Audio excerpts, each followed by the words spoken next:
Shalom saudara yang dikasihi Tuhan. Shalom. Mari kita mulai ibadah kita. Kita satu hati dengan doa. Terima kasih Tuhan, terima kasih Bapa, terima kasih Roh Kudus. Kami datang sama-sama Tuhan di tempat ini Tuhan, maupun yang berada di rumah masing-masing Tuhan. Kami berdoa Tuhan biar hadirat-Mu Tuhan tetap ada baik di tempat ini maupun di rumah masing-masing Tuhan Yesus. Terima kasih Tuhan, kami serahkan ibadah ini sepenuhnya ke dalam tangan-Mu, biar Kau yang beracara Tuhan dari awal sampai selesai. Terima kasih Tuhan Yesus. Ini kerinduan setiap kami ya Tuhan, untuk tetap beribadah kepadamu Tuhan, mencari wajah-Mu Tuhan Yesus. Terima kasih ya Tuhan, biar ibadah kami menjadi doa yang hangat di hadapan-Mu ya Tuhan Yesus. Terima kasih Tuhan, Kau yang menguatkan kami setiap harinya Tuhan. Kami percaya Tuhan, tidak ada kekhawatiran apapun di dalam hidup kami Tuhan, karena kami percaya Engkau yang beserta dengan kami Tuhan Yesus. Kami menjadi kuat setiap harinya Tuhan, karena kami percaya Engkau yang berjalan bersama kami Tuhan. Terima kasih Tuhan buat setiap kebaikan-Mu yang nyata di dalam hidup kami ya Bapa. Terima kasih ya Bapa buat setiap pertolongan-Mu Tuhan di dalam hidup kami. Kami percaya Tuhan, tiada satupun dari helai rambut kami yang bisa jatuh tanpa izin-Mu ya Bapa. Terima kasih Tuhan Yesus. Kami siap Tuhan untuk sama-sama memuji dan memuliakan nama-Mu. Di dalam nama Tuhan Yesus kami berdoa dan mengucap syukur. Haleluya. Amin. Nanti sama-sama kita mau katakan, Tuhan Yesus kita baik. Amin. Tiada persudahan kasih setia Tuhan.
Sungguh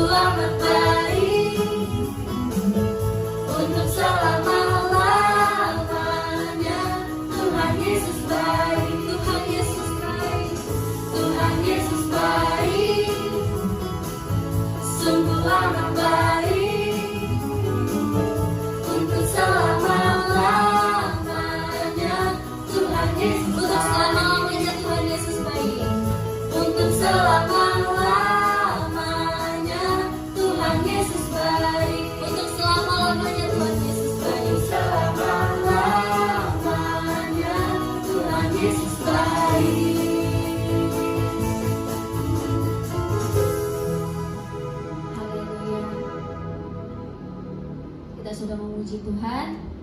Sekarang kita akan menyembah Tuhan. Mari kita siapkan hati kita untuk sama-sama datang ke hadirat Tuhan. Kita mau sama-sama menyembah, sujud di atasnya. Kita mau cari wajah Tuhan. Menaikkan lagu ini sama-sama. Haleluya Tuhan. Kami datang kepadamu Tuhan Yesus. Ini kami ya Bapa.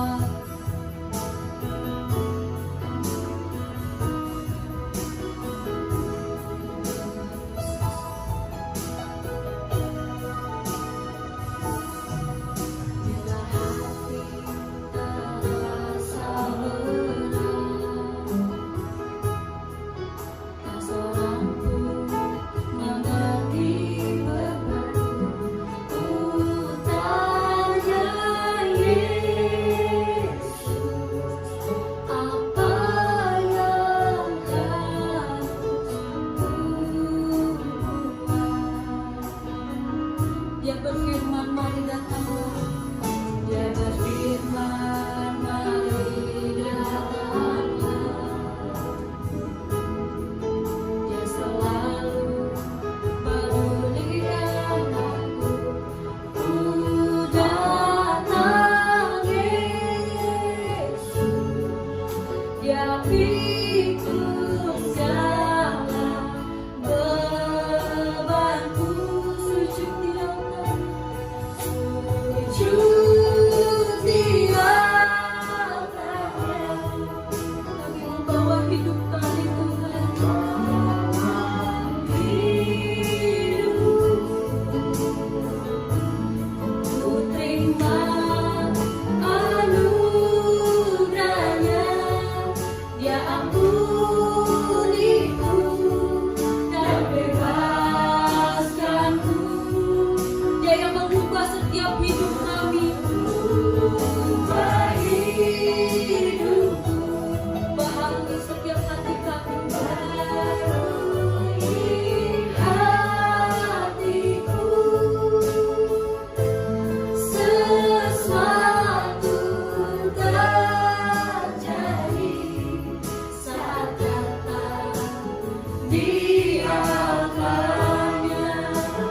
Mari kita sama-sama datang ke hadirat Tuhan. Bila hati terasa berat, tak seorang pun mengerti bebanku.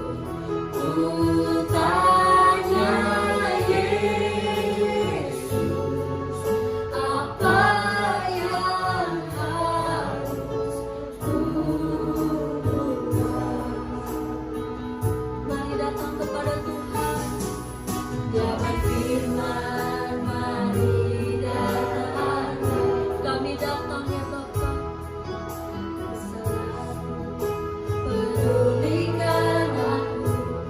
Ku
percaya ya Tuhan, ketika kami datang di altar-Mu, dimanapun kami berada ya Tuhan, ketika kami sujud Tuhan di altar-Mu, kami percaya sesuatu pasti terjadi Tuhan. Kami yang di sini percaya Tuhan, bahkan saudara-saudara kami yang di rumah juga percaya Tuhan. Tidak ada suatu kuasa apapun yang dapat merusak hidup kami ya Tuhan. Karena kami percaya Engkau sendiri yang menjamin setiap kehidupan kami ya Tuhan. Terima kasih Tuhan. Kami hanya mau dekat kepadamu ya Tuhan. Karena hanya dekat kepadamu kami merasa tenang ya Tuhan. Terima kasih Tuhan. Terima kasih ya Tuhan.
Pagi ini kita akan belajar firman Tuhan dari kitab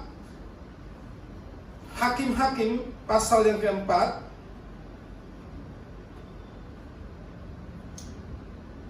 Ayat 1 sampai dengan ayat yang ke-11. Demikian bunyi firman Tuhan. Mari kita baca bersama-sama.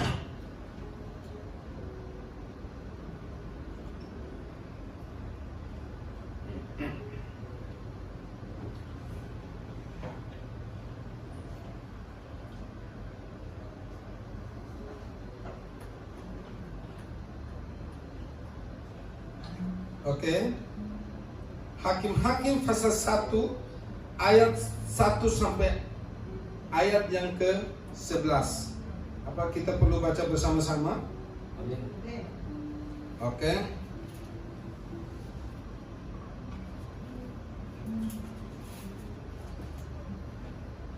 Hakim-Hakim pasal 4 ayat yang ke-1 sampai ayat ke-11. Kita baca firman Tuhan.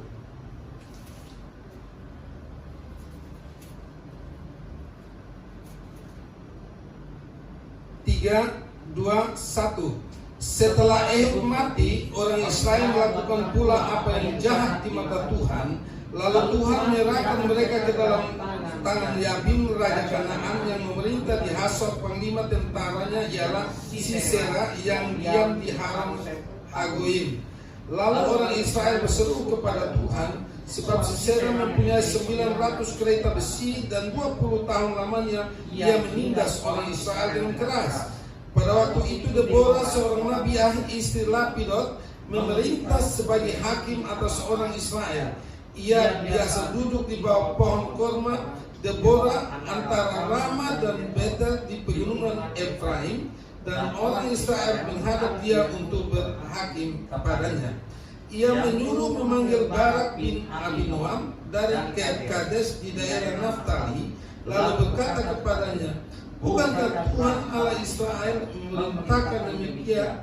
Majulah, bergeraklah menuju gunung Tabor dengan membawa 10.000 orang Bani Naftali dan Bani Zebulon bersama-sama dengan engkau. Dan aku akan menggerakkan Sisera panglima tentara Yabim dengan kereta-keretanya dan pasukan-pasukannya menuju engkau sungai Kison, dan aku akan menyerahkan dia ke dalam tanganmu. Jawab Barak kepada Deborah, jika engkau maju, aku pun maju. Tetapi jika engkau tidak turut maju, aku pun tidak maju. Kata Deborah, baik, aku turut. Hanya engkau tidak akan mendapat kehormatan dalam perjalanan yang engkau lakukan ini, sebab Tuhan akan menyerahkan Sisera ke dalam tangan seorang perempuan. Lalu Deborah bangun berdiri dan pergi bersama-sama dengan Barak ke Kades. Barak menyerahkan suku Zebulon dan suku Naftali ke Kades, maka 10.000 orang maju mengikuti dia. Juga Deborah maju bersama-sama dengan dia. Adapun Heber orang Keni itu memisahkan diri dari suku Keni, dari anak-anak Hobab ipar Musa, dan telah berpindah memasang kemahnya sampai ke pohon Tarbantin di Zanaim yang dekat Kades. Saudara-saudara yang kasih dalam Tuhan, pagi ini kita akan belajar dari firman Tuhan pada zaman Hakim-Hakim. Hakim-Hakim ini adalah satu era antara matinya Yosua dengan diangkatnya Raja Saul jadi Raja Israel. Pada waktu itu ada ratusan tahun lamanya bangsa Israel berganti-ganti dipimpin oleh para hakim. Dan Deborah ini kalau tidak salah adalah hakim yang keempat. Hakim pertama itu Otniel. Otniel ini adalah keponakan dari Kaleb bin Yefune. Lalu muncul lagi satu namanya Ehud. Lalu satu lagi yang namanya Samgar bin Anat. Dan yang terakhir yang kita baca ini hakim yang keempat, perempuan namanya Deborah. Deborah ini sebagai hakim atas Israel dibantu oleh seorang panglima tentara dari suku Naftali dan Zebulon, namanya adalah tadi kita baca Barak, bukan Barack Obama, Barak. Barak adalah panglima tentara Israel pada zaman kepemimpinan Hakim Deborah. Saudara yang kasih dalam Tuhan, sudah 20 tahun lamanya ketika Deborah memerintah, bangsa Israel ada dalam tekanan besar oleh orang-orang Kanaan di bawah pimpinan Raja Yabin, dan panglima Raja Yabin ini bernama Sisera. Dia adalah pasukan saat itu, pasukan yang sangat kuat. Karena apa saudara? Dia dalam pembacaan tadi dinyatakan bahwa Sisera ini mempunyai 900 kereta besi. Pada saat itu kereta besi kira-kira sama dengan sekarang jet tempur. Entah Soviet punya, entah Amerika punya. Itu kendaraan perang yang sangat ampuh pada saat itu dan ditakuti termasuk oleh orang Israel. Karena itu Allah ingin menolong bangsa Israel. Mengapa Allah menyerahkan Israel kepada bangsa Kanaan? Apa yang terjadi? Karena bangsa ini jahat dan jahat lagi. Ketika mereka bertobat, Allah memberkati mereka. Tetapi ketika mereka berbalik lagi kepada jalan-jalan yang jahat, Allah bawa balik mereka kepada ke dalam tangan musuh-musuh mereka. Itu yang terjadi dengan Israel pada zaman pemerintahan atau kepemimpinan dari Deborah, hakim di Israel. Saudara yang kasih dalam Tuhan, kita melihat sekarang Allah berfirman supaya Barak ini dipanggil menghadap Deborah. Ketika dia datang, dia bilang, bukankah Allah menyuruh engkau membawa 10.000 pasukan naik ke Gunung Tabor untuk berperang melawan orang Kanaan? Apa jawab seorang panglima? Dia sampaikan jawaban kepada Deborah, ya, aku mau maju kalau engkau maju. Kalau engkau tidak maju, aku tidak maju. Saudara yang kekasih dalam Tuhan, sebenarnya ini sebuah jawaban yang tidak etis dan tidak patut ditunjukkan oleh semua orang panglima dengan pasukan sebanyak 10.000 orang. Sebaliknya sebagai panglima, ketika disampaikan perintah Allah kepada bangsa itu, waktu itu Israel punya raja dan raja mereka adalah Tuhan. Amin. Pelaksana dari raja itu adalah hakim yang disebut Deborah. Ya, tapi pakai syarat. Seharusnya seorang panglima besar yang bertanggung jawab terhadap nasib sekian juta rakyat Israel, dia tidak perlu berbantah-bantah lagi, berdalih-dalih lagi, membuat banyak syarat lagi. Dia harusnya katakan, siap, tentara ada di dalam, segenapnya ada di dalam komando saya, dan saya siap berperang melawan Kanaan. Tetapi apa yang terjadi? Pada saat panglima ini diberi perintah, bukan perintah manusia. Deborah katakan, bukankah Allah berfirman, bukan Allah berkata engkau harus keluar untuk berperang. Di sini kita melihat karakter seorang panglima yang tidak seharusnya. Hakim ini, hakim perempuan. Masa iya tega-teganya diajak? Cengeng banget seorang panglima seperti ini. Bukannya berpergi perang, pakai syarat, kalau engkau menyertai aku. Itulah sebabnya di ayat 9, ya Deborah, karena ini perintah Tuhan, dan kalau dia tidak mau ikut, orang ini tidak memimpin perang, peperangan akan gagal. Makanya Deborah berkata, ya, aku akan menyertai engkau untuk berperang. Tetapi ketahuilah, engkau tidak mendapatkan kehormatan dalam perjalananmu kali ini, karena sesungguhnya kehormatan itu akan diberikan pada seorang perempuan. Bapak Ibu Saudara kasih dalam Tuhan, dampak dari pelayanan dengan pamrih adalah kita kehilangan kehormatan. Panglima ini dalam sejarah berikutnya, dalam ayat-ayat berikut ditulis menang bersama dengan Deborah, memenangkan pertandingan. Tapi satu hal, dia kehilangan kehormatan. Saudara yang kasih dalam Tuhan, kita semua sudah dipanggil berhimpun dalam GBI Nafiri menjadi satu pasukan Kristus. Allah mau supaya kita bekerja dengan sungguh-sungguh, tanpa persungutan, tanpa syarat. Karena Allah mengorbankan anaknya tanpa syarat apa-apa.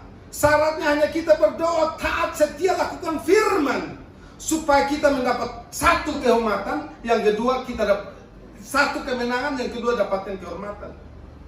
Kadang-kadang kita hanya merasakan kemenangan tapi kehilangan kehormatan, karena kita melayani Tuhan dengan syarat rupa-rupa. Tuhan hanya minta satu dari sikap kita, karakter kita, ialah taat kepada Tuhan. Amin. Tanpa pamrih, tanpa bersungut-sungut. Bangsa Israel sudah sekian kali binasa karena persungutan, karena aneka syarat diberikan untuk ilmu Tuhan.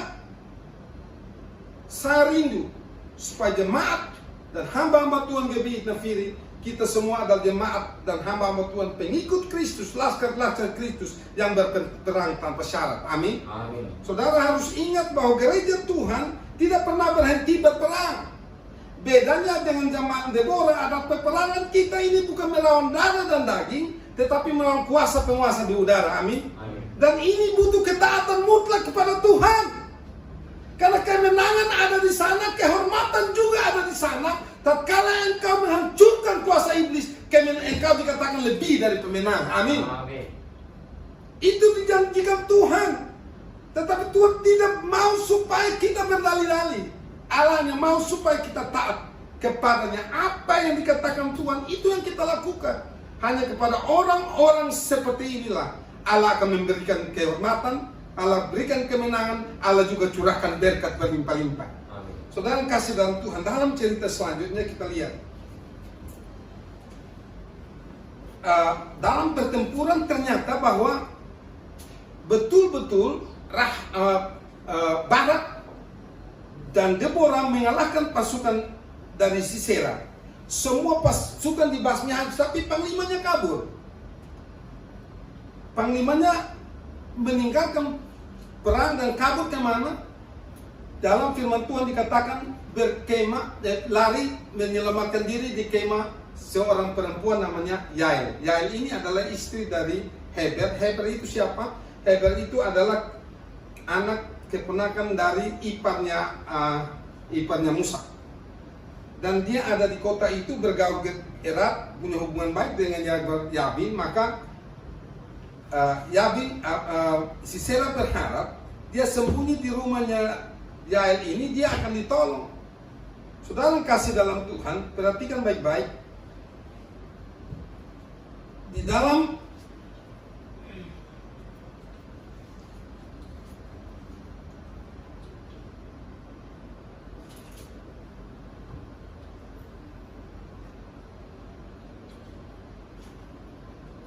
ayat yang ke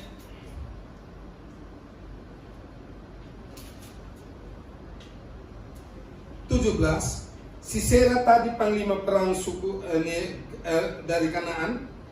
Tetapi Sisera dengan jalan ayat 17, tetapi Sisera dengan berjalan kaki melarikan diri ke kemah Yael, istri Heber, orang Keni itu, sebab ada perhubungan baik antara Yabin, Raja Hasor, dengan keluarga Heber, orang Keni itu. Jadi atas alasan itu, panglima ini berharap pasti selamat di sana. Dan saudara lihat bagaimana sikap dari Yael. Yael ini pertama-tama menerima orang itu dengan baik-baik. Amin. Kita sebagai orang percaya, ya ibu-ibu di sini, kaum GBI, ya santun dengan semua orang, itu sikap Yael. Rangkul semua orang, terima orang dengan baik-baik.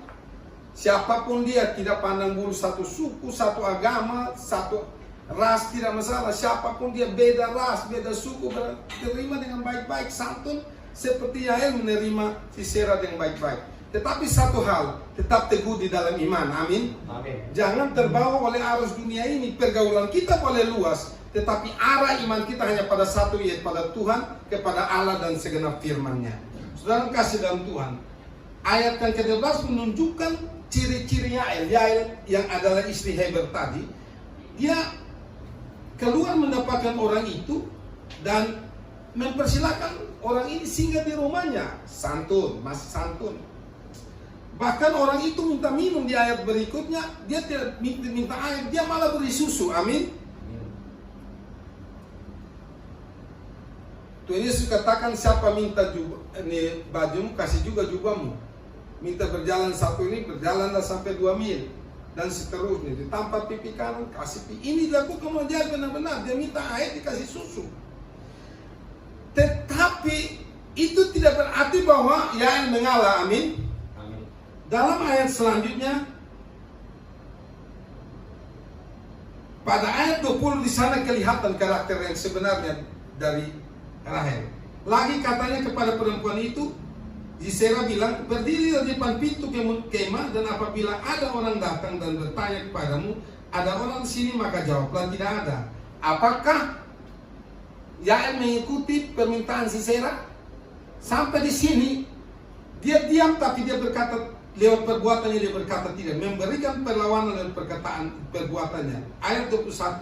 Tetapi Yael istri Heber mengambil patok kemah, diambilnya pula palu, mendekatinya diam-diam, lalu dilantakkannya patok itu masuk ke dalam pelipisnya sampai tembus ke tanah, sebab ia telah tidur nyenyak karena lelahnya, maka matilah orang itu.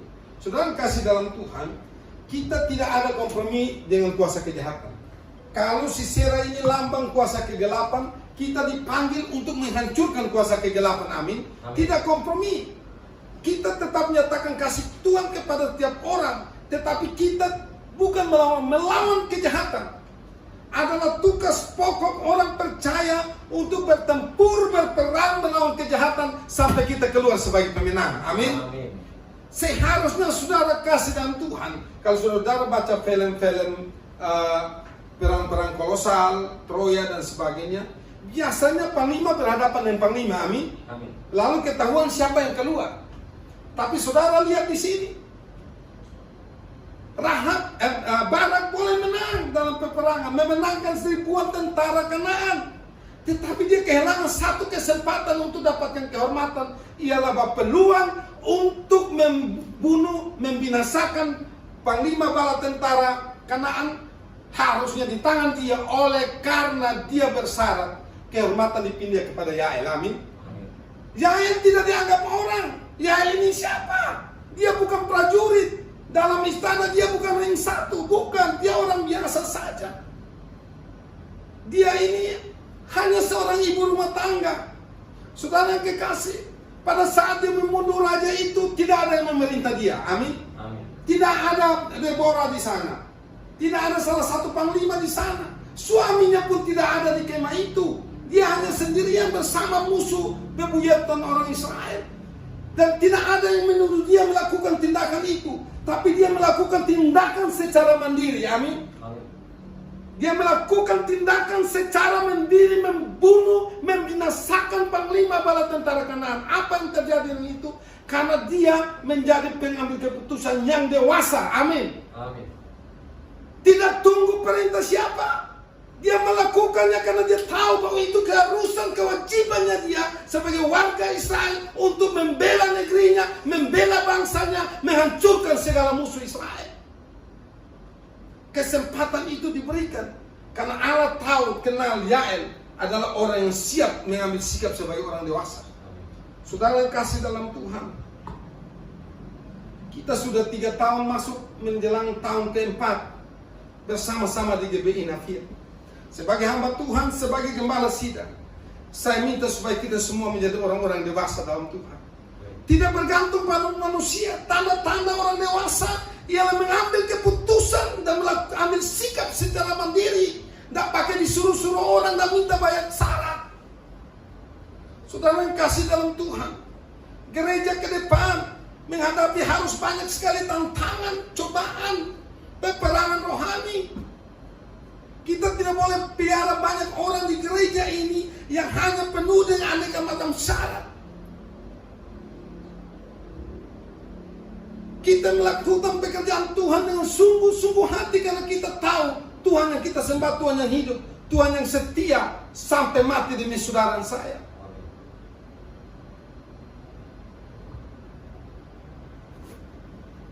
Ketaatan, kesetiaan tidak diukur dari jabatan apapun yang kau sandang dalam gereja ini. Apakah engkau anggota majelis, apa engkau gembala atau wakil gembala, itu tidak menjadi syarat utama. Siapapun engkau, apakah engkau cuma orang biasa seperti Yael, engkau bisa dipakai oleh Tuhan. Amin. Amin. Asal engkau menjadi dewasa dalam Tuhan. Rasul Paulus katakan, susulah yang kuberikan pada kamu. Sehingga seharusnya dilihat dari lamanya kamu mengiring Tuhan, sudah seharusnya kamu menjadi pemberita Injil, sudah seharusnya kamu menjadi pengajar. Tetapi sampai hari ini diajarin terus, nggak dewasa. Karena kita lambat dalam mendengar. Saudara yang kasih dalam Tuhan, baca saya bersyukur pada Tuhan karena Tuhan menganugerahkan kepada kita ibu-ibu kaum WBI yang jadi contoh dalam gereja. Mereka semua setia dan taat, mulai baca firman Tuhan. Sebagian mereka lapor saya sudah sampai di kitab Esra di tahun ini. Pastori pun dalam masa COVID-19 ini mengambil waktu untuk baca firman Tuhan. Terakhir sampai di kitab mulai selesai Kolose dan masuk kitab Tesalonika. Besok malam ini nanti hari ini akan masuk pembacaan di dalam kitab Tesalonika. Hanya firman Tuhan yang perlu kita dengar dan kita lakukan. Amin. Amin.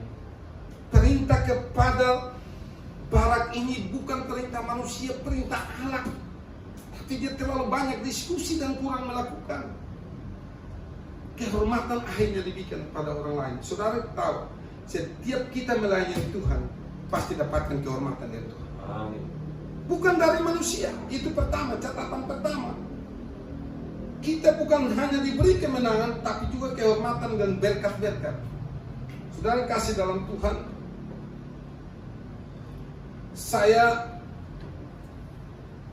melihat bahwa gereja kita walaupun masih dalam perintisan, Allah menyertai kita dengan firman. Amin. Allah tidak tinggalkan, biarkan kita sendiri. Dia selalu berfirman melalui hamba-hambanya setiap saat. Ada kunjungan dari hamba-hamba Tuhan dari gereja lain ke tempat ini hanya untuk menyampaikan perkataan-perkataan Tuhan. Simpan firman Tuhan itu baik-baik dan lakukan dengan setia. Terima firman Tuhan dan bertumbuh sebagai orang dewasa. Mungkin status sosial kita dibanding orang lain dianggap rendah. Mungkin status kita dan status rohani kita pun dianggap orang kemarin. Tetapi Allah tidak melihat itu. Anda datang kerja 2 hari, 2 jam, 8 jam, gajinya 1 dinar. Amin. Amin. Allah siap memberkati dan memberikan kita kehormatan. Tapi saudara kasih dalam Tuhan, ingat, kehormatan itu bukan tujuan. Tapi kehormatan itu adalah dampak atau akibat atau ganjaran dari ketaatan dan kesetiaan. Amin. Amin. Yang kedua, kehormatan itu jangan harapkan dari manusia. Saudara melayani pekerjaan Tuhan sebagai majelis, sebagai pendoa syafaat, sebagai pemberita Injil, sebagai WL senior, pemain musik. Semua kita lakukan bukan untuk cari hormat di dunia. Amin. Amin. Kehormatan dari manusia terbatas adanya. Ingat baik-baik, kehormatan itu pada akhirnya Rasul Petrus katakan pada saat Allah menyatakan dirinya, pada saat Yesus menyatakan dirinya. Kehormatan itu disimpan buat orang percaya dan akan diberikan. Hai hambaku yang setia, sabaslah engkau hai hambaku yang setia, masuklah ke dalam kerajaan dan memerintah bersama sedang dengan aku. Ini kehormatan yang kita semua cari. Tidak usah cari kehormatan dari dunia ini. Banyak manusia di sini bikin plakat, bikin sertifikat kehormatan dan sebagainya, anugerah macam-macam. Semuanya itu hanya sesaat saja. Kita juara besok, orang lain yang juara, kita tinggal kenangan. Tetapi kalau kehormatan yang diberikan oleh Tuhan kekal sampai selama-lamanya. Saudara yang kasih dalam Tuhan, biarlah firman Tuhan ini mengingatkan kita supaya setia dalam Tuhan. Keadaan memang sangat penting karena kita semua harus taat pada pemerintah, tidak bisa bebas beribadah di gedung-gedung karena dibatasi kerumunan sosial. Itu penting dan kita harus taat pada pemerintah. Tetap meskipun kita di rumah, kita tetap bergaul karib dengan Tuhan ya firman. Lakukan baca firman Tuhan, kesempatan berada di rumah ini, bawa istri, anak, para imam bawa istri, anak dan seisi rumah untuk baca firman Tuhan. Renungkan firman Tuhan, taati firman Tuhan. Karena pada akhirnya semua yang ada di bumi ini berakhir. Tetapi satu yang tinggal kekal ialah firman Tuhan. Karena satu titik dan satu nokta pun dari firman Tuhan tidak akan berubah sampai selama-lamanya. Pegang terus janji firman Tuhan, lakukan yang terbaik dalam gereja Tuhan. Lakukan yang terbaik sesuai dengan talenta yang Tuhan berikan pada saudara. Jangan ukur engkau dengan orang lain, jangan ukur orang lain dengan engkau, jangan. Tapi lakukan sesuai dengan talenta yang Tuhan anugerahkan. Kembangkan itu, bungakan itu, supaya pada saat Dia datang, ditemuinya kita semua dalam keadaan setia dan taat kepada Tuhan. Menjadi jemaat-jemaat dewasa yang tidak kekanak-kanakan, tidak cengeng, tidak merengek-rengek, tapi jemaat yang otonom, jemaat yang mandiri, jemaat yang punya keputusan sendiri untuk ikut Tuhan. Dan saya percaya jemaat seperti ini bukan hanya bagi menjadi berkat buat GBI Nafiri, tapi akan jadi berkat buat banyak orang. Supaya genaplah firman Tuhan, bukan saja kita, tapi bahkan keturunan kita pun akan menjadi berkat bagi banyak orang. Amin. Terima kasih, demikian firman Tuhan kiranya menguatkan saudara. Dan saya ingatkan sekali lagi, majelis tetap saja laksanakan program-program gereja dari rumah. Perbaiki acara siaran streaming kita. Untuk minggu-minggu yang akan datang kita akan undang hamba-hamba Tuhan yang lain untuk bergantian khotbah di mimbar ini. Sampaikan kebenaran firman Tuhan buat kita semua dengan memanfaatkan sedapat mungkin teknologi-teknologi komunikasi yang IT yang tersedia. Kiranya Tuhan Yesus memberkati kita. Salam sejahtera. Terus maju dalam Tuhan sampai kita semua terima mahkota kekal yang Tuhan sediakan. Shalom. Shalom.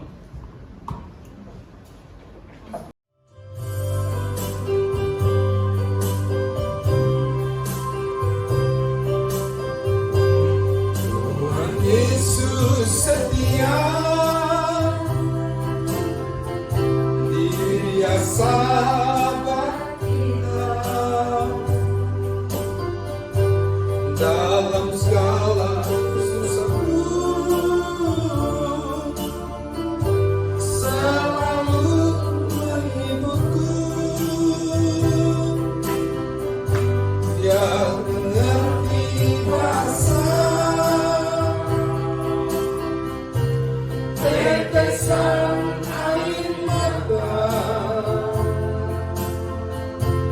waktu badai mengamuk dan gelombang menerpa. Tuhan Yesus setia, Tuhan Yesus setia, Tuhan Yesus setia. Dia sahabat kita dalam segala susahku, selalu membimbingku. Dia mengerti bahasa tetesan air mata waktu badai mengamuk dan gelombang menerpa. Tuhan Yesus setia. Waktu badai mengamuk dan gelombang menerpa, Tuhan Yesus setia. Waktu badai mengamuk dan gelombang menerpa, Tuhan Yesus setia.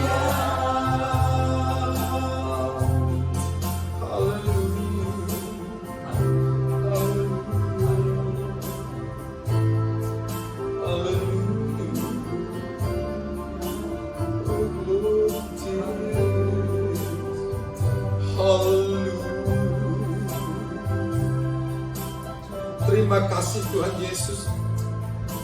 Kami tahu Engkau setia, bahkan taat sampai mati dan mati di kayu salib. Karena Engkau membayar tunai dosa dan pelanggaran kami. Itulah sebabnya Tuhan, kami minta Roh Kudus-Mu membimbing kami supaya kami mengikuti teladan Kristus, setia dan taat sampai akhir hayat kami. Ada di dalam pekerjaan Tuhan, tidak menyimpang ke kiri dari kanan daripada ketetapan-ketetapan Allah bagi kami. Ajar kami untuk tidak bersungut-sungut dan membuat aneka syarat dalam mengikuti Engkau. Tetapi ajar kami ya Tuhan dengan kuat kuasa roh-Mu ya Bapa, supaya kami dengan tulus ikhlas melayani pekerjaan-Mu tanpa pamrih apapun juga. Karena Engkau telah memberikan yang termahal bagi kami, yaitu nyawa-Mu sendiri ya Bapa. Biarlah firman Tuhan yang kami dengar pada hari ini menjadi rema dalam hidup kami, supaya pada akhirnya di ujung dari perjuangan kami bertempur melawan kuasa kegelapan, dan kami akan keluar lebih dari pemenang karena Allah menyertai kami. Dan di balik itu semua Engkau juga memberkati kami turun temurun. Engkau juga memberkati usaha pekerjaan kami, pendidikan anak-anak kami ya Bapa. Apapun yang hamba-hambamu, anak-anakmu, jemaat yang menghina diri lakukan, Engkau turut bekerja sana dan memberkati dengan limpah, supaya jemaat ini kenal bahwa Allah kami Allah yang hidup, Allah yang berkuasa. Terima kasih Bapa. Genapi janji-Mu bagi umat-Mu ya Tuhan. Terlebih dalam menghadapi situasi genting, adanya serangan virus corona menimpa seluruh bumi, bahkan menimpa negeri kami. Engkau protect jemaat-Mu dengan kuat kuasa-Mu ya Bapa. Memang pemerintah dan dokter telah membimbing kami, tapi kami percaya bahwa kuasa darah Yesus lebih ampuh dari apapun juga. Darah-Mu itu adalah darah yang Maha Kudus. Di dalam darah-Mu ada kuasa untuk menyembuhkan sakit penyakit, menghancurkan bibit-bibit dan virus-virus. Dan virus-virus itu tidak berkuasa atas jemaat Tuhan. Tapi berikanlah juga kami kerendahan hati ya Bapa, supaya dapat mengikuti situasi ini dengan hikmat pengertian dari Tuhan, supaya kami tidak melanggar janji-Mu menjadi sombong secara rohani, tetapi kami taat dan dengar-dengar sebagai orang yang berhikmat, yang melihat datang badai bersembunyi dan menyelamatkan diri. Biarlah Tuhan menolong kami semuanya Bapa, di rumah tangga kami masing-masing. Biarlah kami tetap taat beribadah kepada Tuhan, tidak menimbangkan jam-jam ibadah kami ya Bapa. Tuhan Engkau bimbing kami semua, meskipun kami tidak berjumpa secara fisik tapi ada di rumah kami masing-masing. Biarlah Allah turut bekerja dengan hebat, karena di mana ada 2-3 orang berkumpul karena nama Tuhan, di situ Engkau ada. Dan mereka akan minta apa saja di dalam nama Yesus, niscaya Engkau akan berikan kepada mereka. Berkati jemaat-Mu ya Tuhan, dalam situasi sulit di mana banyak yang tidak bisa bebas bekerja, mungkin dalam akal pikiran manusia akan kekurangan rezeki, tapi kami percaya Allah kami adalah pohon segala berkat. Engkau jamah, lindungi, bimbing dan pelihara sidang jemaat-Mu ya Tuhan. Gembalakan mereka karena Engkau adalah gembala kami yang baik. Bawa mereka ke rumput yang hijau dan air yang tenang. Limpang hidup mereka dengan berkat-berkat jasmani maupun rohani. Tuhan, Engkau jauhkan mereka dari segala macam sakit penyakit. Bahkan kuasa iblis yang mencoba memanfaatkan situasi ini untuk melemahkan iman jemaat, kami patahkan di dalam nama Tuhan Yesus Kristus. Engkaulah menjadi pembela jemaat-Mu ya Bapa. Proteksi kehidupan jemaat-Mu dengan kasih setia-Mu ya Tuhan. Ajar kami ya Tuhan untuk mengasihi domba-domba Tuhan, melayani mereka sekalipun dalam keadaan sulit. Biar mereka bertambah-tambah teguh di dalam iman. Justru dalam kesukaranlah iman mereka dinyatakan kepada Tuhan, supaya mereka menjadi jemaat yang dewasa, jemaat yang terus ikut Tuhan. Apapun yang terjadi, baik atau tidak baik waktunya, kami tetap mengikut Kristus sampai Engkau datang kembali. Terima kasih banyak Bapa. Berkati hamba-Mu, berkati seluruh pelayan-pelayan Tuhan yang ambil bagian di dalam siaran streaming pada pagi hari ini, supaya semua jemaat Tuhan boleh diberkati dan